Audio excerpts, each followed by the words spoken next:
మీ company salary delay చేస్తుందా? Notice period ఇవ్వకుండా job నుండి తీసేస్తే ఏం చేయాలి? పిఎఫ్ గ్రాట్యుటీ ఇవ్వకుండా కంపెనీ తప్పించుకుంటుందా? ఈ వీడియో ఎండ్ వరకు చూడండి, మీ జాబ్ అండ్ శాలరీ సేఫ్ అవుతాయి. నమస్కారం అండి, నేను అడ్వకేట్ రణధీర్.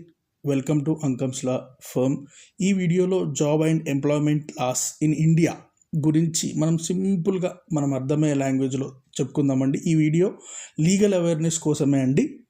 కేవలం అసలు ఎంప్లాయ్మెంట్ రైట్స్ అంటే ఏంటి, ప్రతి ఎంప్లాయీకి ఉండవలసిన రైట్స్ ఏంటి మనం చెప్పుకుందామండి. కొన్ని రైట్స్: టైమ్లీ శాలరీ, అంటే టైంకి మనకు శాలరీ పడాలండి, అదొక రైట్.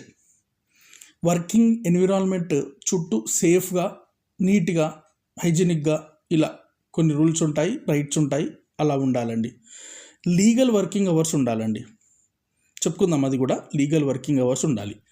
కరెక్ట్గా పిఎఫ్, ఈఎస్ఐ, గ్రాట్యుటీ వీటికి ఎలిజిబుల్ ఉండాలండి. అంటే ఇవి కంపల్సరీ ఉండాలి ప్రతి ఎంప్లాయీకి. అవి కూడా చెప్పుకుందాం. ఇల్లీగల్ టర్మినేషన్ ఇలాంటివి ఉండదండి. ఇల్లీగల్ టర్మినేషన్ నుంచి ప్రొటెక్షన్ కూడా ఉండాలి మనకు.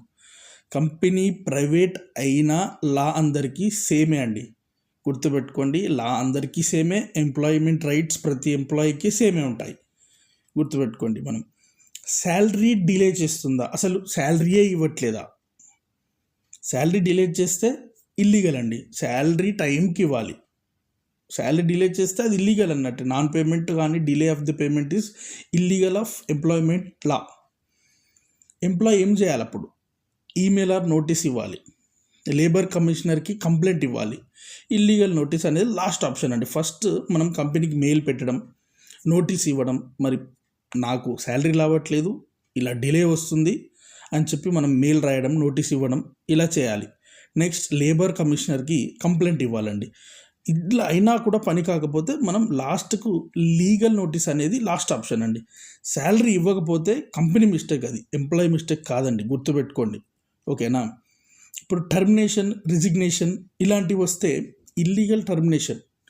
కంపెనీ ఇల్లీగల్ టర్మినేషన్ అంటే ఏంటంటే నోటీస్ ఇవ్వకుండా టర్మినేట్ చేయడం, రీజన్ లేకుండా టర్మినేట్ చేయడం, సడన్గా టర్మినేట్ చేయడం, ఇలా ఉంటాయండి. ఇవన్నీ ఇల్లీగల్. ఇప్పుడు మనకు టర్మినేట్ చేయాలంటే కంపల్సరీ నోటీస్ ఇవ్వాలండి, కంపల్సరీ రీజన్ ఉండాలి, పర్ఫెక్ట్ రీజన్ ఉండాలి. సడన్ టర్మినేషన్ అనేది ఉండకూడదు. నోటీస్ పీరియడ్ ఉంటుంది, రీజన్ ఉండాలి, సడన్గా చేయకూడదు. ఇంకొకటి, లీగల్ టర్మినాలజీస్ వస్తే నోటీస్ పీరియడ్ ఉండాలి టర్మినేట్ చేయడానికి, శాలరీ సెటిల్మెంట్ అవ్వాలి, రీజనబుల్ కాజ్ ఉండాలి. నేను అదే చెప్తున్నాను, రీజన్ ఉండాలి, శాలరీ అనేది సెటిల్ కావాలి, నోటీస్ పీరియడ్ ఇవ్వాలి.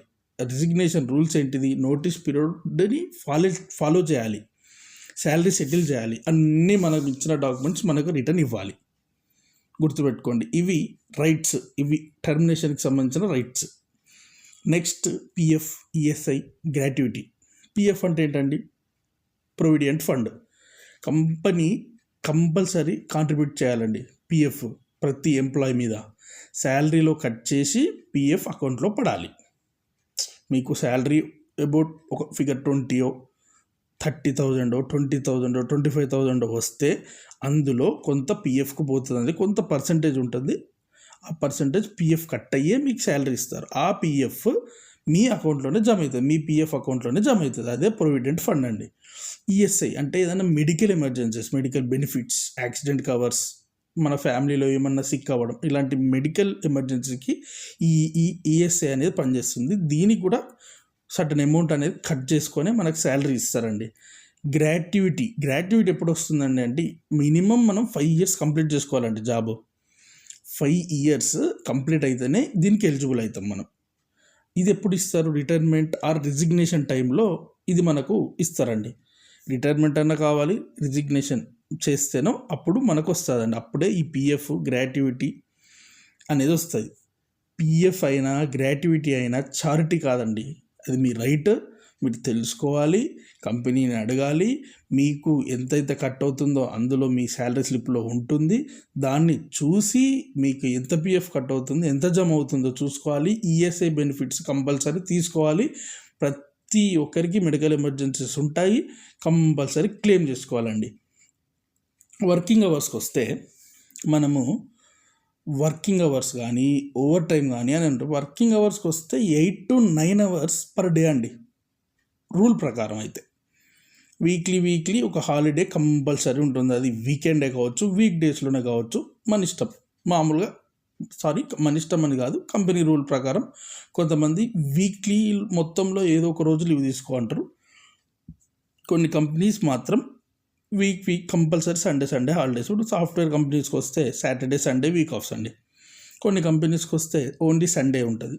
కొన్ని కంపెనీస్కి వస్తే వీక్లో కొంతమందికి మండే, కొంతమందికి ట్యూస్డే, కొంతమందికి వెనస్డే, కొంతమందికి థర్స్డే, కొంతమందికి ఫ్రైడే, కొంతమంది సాటర్డే. ఇట్లా ఎవరిని బట్టి వారికి ఇస్తారండి లీవ్, మనం తీసుకునే దాన్ని బట్టి. కొంతమంది కంపల్సరీ సండేనే, కొంతమంది ఇప్పుడు సాఫ్ట్వేర్కి వస్తే సాటర్డే సండేనే, మధ్యలో వీక్ ఆఫ్స్ ఉండవు, లీవ్లే.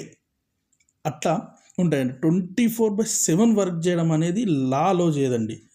24/7 అనేది లాలో చేయదు. మనం ఓవర్ టైము ఇలాంటివి చేసినప్పుడు, ఇప్పుడు మనం ఎక్స్ట్రా వర్క్ చేసామనుకోండి, ఓవర్ టైం పే చేయాలి వాళ్ళు మనకు. 8 to 9 అవర్స్ అనేది పర్ డేకి అలౌ చేసిన లీగల్ టైం ఇది. దానికంటే ఎక్కువ మనం వర్క్ చేస్తామనుకోండి, అది ఓవర్ టైం కిందకే వస్తుంది. వాళ్ళు ఓవర్ టైంకి గంటకు ఇంత అని మనకి కంపల్సరీ పే చేయాల్సి వస్తుంది. వీకెండ్స్లో మనం హాలిడేస్ తీసుకోకుండా చేసినా అది ఓవర్ టైం కిందకే వస్తుంది, దానికి మనకు పే చేయాలి. ఇలా వర్కింగ్ అవర్స్ ఓవర్ టైంకు ఉంటాయి. ఓవర్ టైంకి ఏం పే చేయాలనేది కంపెనీ రూల్లో ఉంటుంది. దాన్ని బట్టి గంటకి ఇంత అనేది తీసుకోవాలి వస్తుంది.